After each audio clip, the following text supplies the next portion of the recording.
Nabi Yunus mendapat perintah dari Allah agar kaumnya meninggalkan berhala. Namun, hal itu mendapat rintangan yang tak mudah karena adanya penolakan hingga membuat Nabi Yunus hampir putus asa melihat kaumnya menyembah berhala. Salah satu kisah dari Nabi Yunus yang banyak diketahui adalah ditelannya ia oleh ikan besar, meski pada akhirnya ia selamat atas izin Allah. Cerita itu pun tertuang dalam sejumlah ayat Al-Quran, seperti termaktub dalam surat As-Saffat, surat Yunus, dan surat Al-Anbiya.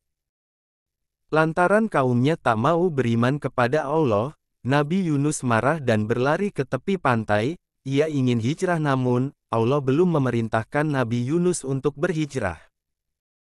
Tatkala menyadari jika usahanya tidak mendapatkan respons yang baik dari sebagian besar kaumnya, Yunus akhirnya menaiki kapal bersama dengan sejumlah pengikut. Cerita kepergian Nabi Yunus untuk menaiki kapal ini sebenarnya tanpa izin Allah. Di tengah pelayaran, kapal yang ditumpangi Yunus nyaris tenggelam. Tak ayal, sebagian orang yang berada di dalam kapal pun berinisiatif guna mengurangi beban dengan cara menjatuhkan barang-barang ke laut. Namun, tetap saja kapal tersebut masih kelebihan muatan. Dikisahkan bahwa mesti ada satu orang yang dikorbankan. Mereka pun membuat undian, dan undiannya jatuh kepada Nabi Yunus.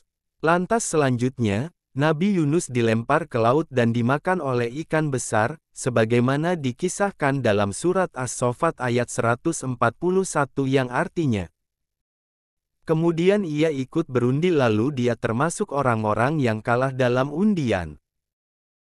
Dikatakan dalam surat As-Saffat ayat 139.145,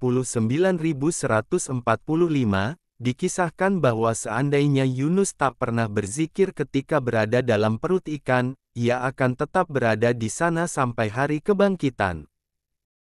Sesungguhnya Yunus benar-benar salah seorang rasul. Ingatlah ketika ia lari ke kapal yang penuh muatan. Kemudian ia ikut berundi lalu dia termasuk orang-orang yang kalah dalam undian. Maka ia ditelan oleh ikan besar dalam keadaan tercela. Maka, kalau sekiranya dia tidak termasuk orang-orang yang banyak mengingat Allah, niscaya ia akan tetap tinggal di perut ikan itu sampai hari berbangkit. Quran Surat As-Saffat ayat 139 hingga 145. Adapun makna, tetap tinggal di perut ikan itu sampai hari berbangkit, diasumsikan jika ikan tersebut masih hidup sampai sekarang. Demikian sekilas tentang Nabi Yunus dan ikan yang menelan Nabi Yunus, disebut-sebut hidup hingga hari kiamat.